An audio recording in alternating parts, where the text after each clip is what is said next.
तो दोस्तों अब देखिएगा, हम इसे खोलते हैं और इसके अंदर की वायरिंग आपको बताएंगे। देखिए दोस्तों, 1 2 3 4 5 6 7 स्विच और एक सॉकेट। तो 7 स्विच और एक सॉकेट की वायरिंग आज आपको बताएंगे। दोस्तों मेन जो तार होते हैं वो न्यूट्रल फेस इन्वर्टर और अर्थिंग होती है। मोस्टली ज़्यादा से ज़्यादा दोस्तों एक स्विच बोर्ड में 4 तार आते हैं, इन्वर्टर, फेस, न्यूट्रल, अर्थिंग। तो इसमें जैसे हम देख सकते हैं, जो अर्थिंग होता है वो यहाँ पर लगता है सॉकेट के ऊपर, और इस पूरे स्विच बोर्ड में कहीं पर भी अर्थिंग नहीं लगता है। तो यहाँ पर अर्थिंग नहीं है, यानी कि यहाँ अर्थिंग नहीं कराई हुई है, तो हमें यहाँ पर अर्थिंग नहीं मिला। तो इसमें 3 वायर होंगे, न्यूट्रल, फेस और इन्वर्टर का।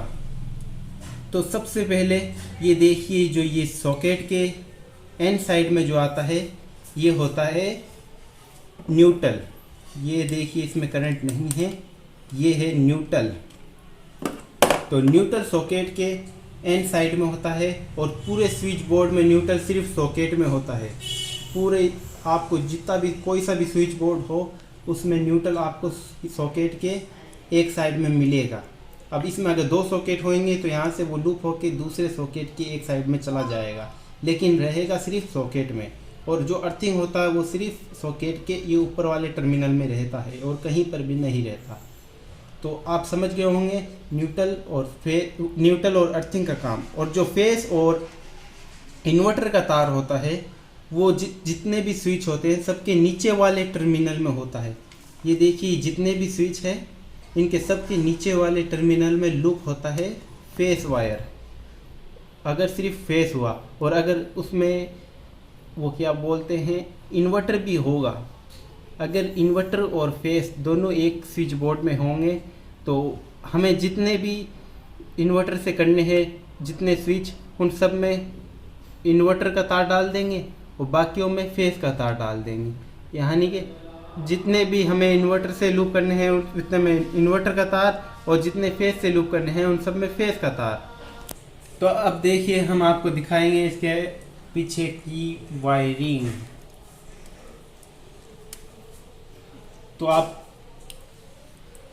तो ये देखिए, सबसे पहले इसमें देखेंगे हम कितने वायर आए हुए हैं। 1 2 3 4 5 6 7।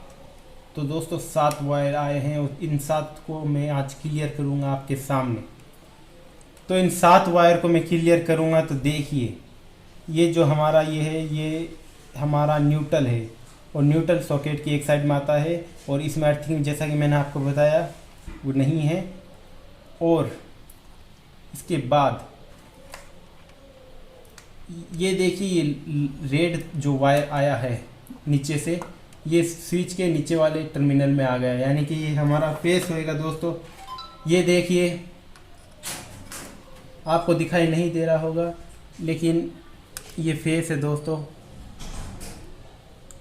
आपको देखिए, कोशिश करता हूँ मैं दिखाने की। तो दोस्तों ये फेस का वायर है, और ये देखिए यहाँ से लूप होकर यहाँ पर गया है इस स्विच में, यानी कि ये हमारा इन्वर्टर होगा जो 2 स्विच से कनेक्ट है। इसमें से ये ऊपर एक स्विच के जो ये ऊपर वाला पीला वायर गया है, ये हमारा स्विच वायर है, यानी कि हमारे उपकरण का वायर, लट्टू का, फैन का, जैसे कि बल्ब का, फैन का, और भी कई जो उपकरण होते हैं उनके वायर हैं। तो ये जितने भी पीले वायर दिख रहे हैं ये हमारे सब उपकरण के वायर हैं। इनमें कोई फैन का है, कोई बल्ब का है। तो 1 2 3 हमारे स्विच वायर हो गए। और ये जो एक ये ब्लैक वाला दिख रहा है ये भी ऊपर लगा हुआ है, यानी कि ये अलग कलर दिया है, ये फैन का वायर, ज़रूर ये फैन का वायर होगा। ये हमारे 3 लट्टू के वायर हो गए, बल्ब के वायर हो गए पीले वाले, और जो ये ब्लैक दिया है ये कलर कोडिंग के हिसाब से ये फैन का वायर है, इसे अलग रखा गया है। और देखिए ये सारे स्विच कनेक्ट हैं एक दूसरे से। जैसे ये मैं आपको ये बताता हूँ, ये स्विच देखिए, यहाँ से ये ब्लैक वायर है, ये ब्लैक वायर आकर इस स्विच में मिला, और यहाँ से ये इस स्विच में कनेक्ट हो गया और इस स्विच से हमारा इस स्विच में हो गया और इसमें ये ब्लू तार है, ये फेस का वायर दोस्तों। देखिए ये ब्लू तार इस स्विच के नीचे वाले टर्मिनल में आया और इससे ये सब टर्मिनल नीचे वाले कनेक्ट हो गए।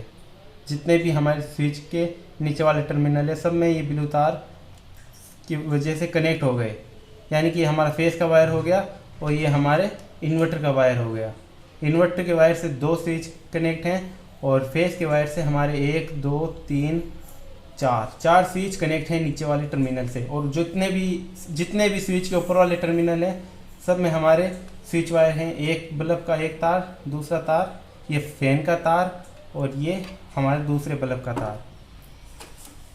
तो आपको समझ में आ गई होगी दोस्तों। ये देखिए एक पीला तार है, मैंने आपको बताया जितने भी ये पीले तार हैं 3 तार ये हमारे बल्ब के तार हो गए और ये स्विच के ऊपर वाले टर्मिनल से कनेक्ट हुए हैं।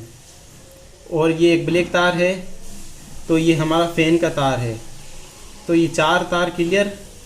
इसके बाद मैंने आपको बताया जो ये ब्लू तार है ये हमारे फेस का वायर है, फेस वायर, और इससे ये सारे कनेक्ट हैं। ये देखिए ये यहाँ पर आया, यहाँ से ये यहाँ पर गया, यहाँ से ये होता हुआ यहाँ पर गया और यहाँ से ये इसमें आ गया, यानी 1 2 3 4 स्विच हमारे फेस के वायर से कनेक्ट हो गए नीचे वाले टर्मिनल से। और जो ये रेड तार आया, रेड तार हमारे इन्वर्टर का तार है, इससे 1 स्विच यहाँ कनेक्ट है और यहाँ से ये होता हुआ यहाँ पर आ गया, 2 स्विच कनेक्ट है, यानी दो हमारे बल्ब इन्वर्टर से चलेंगे और बाकी के ये 2 आपको दिख रहे हैं फैन और ये फेस से चलेंगे। ये देखिए 1 2 3 4 ये 4 स्विच वायर हो गए, एक फेस वायर हो गया और एक इन्वर्टर हो गया। और जैसा कि मैंने आपको ये बताया था ये सॉकेट में जो आया है ये न्यूट्रल हो गया। तो आपको समझ में आ गई होगी दोस्तों कि जितने भी स्विच होते हैं हमारे, कितने भी स्विच हैं सबके नीचे वाले टर्मिनल में जो कनेक्ट हैं वो उसमें लाइन वायर होते हैं, यानी कि फेस और इन्वर्टर। और ऊपर वाले टर्मिनल में हमारे उपकरण के वायर कनेक्ट होते हैं, जैसे कि बल्ब और हमारे फैन और जो भी हमारी लाइटें होती हैं उनके उपकरण के वायर ऊपर वाले टर्मिनल में कनेक्ट होते हैं। और सॉकेट में एक साइड में ये न्यूट्रल कनेक्ट होता है और ऊपर वाले में अर्थिंग कनेक्ट होता है।